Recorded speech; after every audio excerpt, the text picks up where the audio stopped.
It's player ratings time. But before we get there, wow, 33-7. You know, most of us were confident. I said we'd win by 17, so it was a little more than that. I certainly don't mind being wrong when we're going to score more points than I thought. I was, however, very wrong on the New Zealand-Argentina game. I said New Zealand by 23. And Argentina went on to score the most points they've ever scored against New Zealand, 38, with New Zealand scoring 30 and being denied a bonus point. So we're top of the table on 5 points, Argentina on 4, and Australia and New Zealand 0 each. Well, yeah, dominant is the word. Australia were never in it, and that is reflected in the player ratings. So starting at loosehead prop, Oxen Chair, 9. I mean, he scrummed like a beast. He scrummed like beast used to. He made ground when he ran with the ball. He played link player with his little pops behind the back. I mean, you couldn't ask much more from a loosehead prop. He was phenomenal. Mbonambi, 7. A couple of lineouts issues. Also went off early, then came on back on for a while when Marks was off for a yellow card. Bit disjointed. Malherbe, 8. I mean, when Chair does things other than scrum, Malherbe doesn't really. But he's so good at tight head. He anchors that scrum, and he's probably the reason or a huge part of why we scrum as well as we do. So he can't get less than an 8. Etzebeth, a few mistakes here and there. A 7 for him. Dutoy, playing at lock. Let me tell you, I really think you should continue playing at lock, honestly.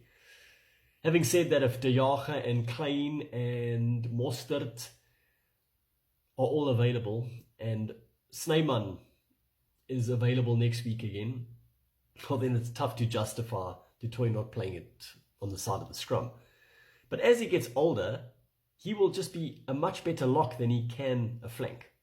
Anyway, Kulisi, also 8, scored the try off the maul, and was all round solid as usual. BJ Dixon, also 8. Nothing flashy, but he made 19 tackles, which was the most of any of the players, tied with his opposite number, Tizano, who also had 19 tackles. Also 6 carries. Well, he's more or less the new Peter Steph Dutoy. And if Dutoy plays at lock, they can both be in the team. Ulrich Lowe, very, very solid, accomplished first start with a 7. Kobus Reinach, I think it's one of his best games in a Bok jersey. He definitely deserves an 8. You know, he's normally come in as a reserve or played against lesser teams, and he hasn't been given a lot of chances against decent outfits. And man, yeah, a couple of mistakes here and there, but still, I think he deserved an 8. Feinberg and Gomezulu, also an 8. You know, he missed 2 kicks, and he missed a kick to line, but he was assured. His silky touches, the time he bounced Ala Toa and then passed to LaRue on his outside, which he then went on to butcher. Sooner rather than later, I think he is going to be our regular Bok general. And if I was Andre Pollard, I mean, I'd be more than happy with the situation. I've won 2 World Cups. I'll be on the bench. I'll come off to slot the odd winning penalty. I can transfer my skill and my experience to Sasha. What a great situation. Now, I'm sure that's the way that Russie's handling it. Orense, well, 2 tries, 3 line breaks. I can't think of a single thing that he did wrong the whole game. So I'd like to give him 10, but I'm going to be just a little cautious and give him 9.5. But he was my man of the match. You know, in Australia and New Zealand, they don't worry about official men of the match. And sometimes I think we overdo it. But he would definitely have been mine. Delendi, 7. Creel, 8. I got to eat my words, eh? I was calling for Lacanio. Creel, he had one of his better games. That's for sure. But he did what he's good at. Breaking the line. He's not the most creative in putting others into gaps necessarily, but when he runs hard and runs at an angle, that's what I love seeing from Jesse. And he had 3 dominant tackles, more than anyone else. And yeah, the poor Aussies had no chance of getting through him or around him. Cheslin Colby, also 8, and then LaRue 5. Sorry, Billy. I mean, he was kind of neither here nor there.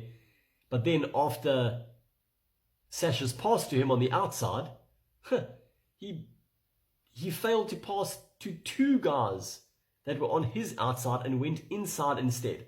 I'm sorry, Billy, with your experience, that should have been a try all day long.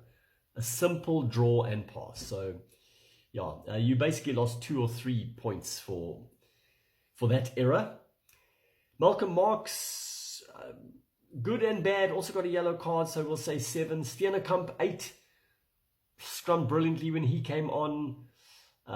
Nice little move with Colby when he played hooker at the front, ran with the ball well. He's solid. He's definitely positioning himself as the next in line as far as loose head props concerned. Koch 7, Murat and Van Staden both 5. I mean, nothing to write home about.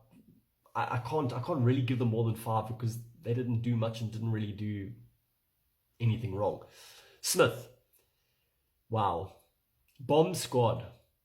I mean, we've all been saying he's so much better coming off the bench. Scored a brilliant try, was all over the place. I mean, what can I say? That is his position. He must just embrace it and just be our man that comes off the bench. I mean, I'm just going to give him a 9. Sorry, simple as that. Williams, 8. Brilliant little draw and pop for Smith's try. And again, his service was beautiful from the base. Pollard, 5. I can't really say he didn't do anything specific, so can't really give him much more than 5. So South Africa, an average of 7.4. Let's quickly run through the Aussies. Kalea 3, Faisler 2, Ala Alatoa 3, Frost 5, Salakaya Lotto 5, Valetini 6, Tizano 6, Wilson 4, Gordon 4, Lolesio 4, Daugunu 5, Paisami 6, Ikitau 5, Kilaway 5, Wright 5, Nasser 2, Slipper 3, Longor 4, Williams 4, Reimer 5, McDermott 6, Liner 6, Peach 6. I think those 3, don't be surprised if they're playing next week. And Australia, 4.5. So, onwards and upwards to Perth.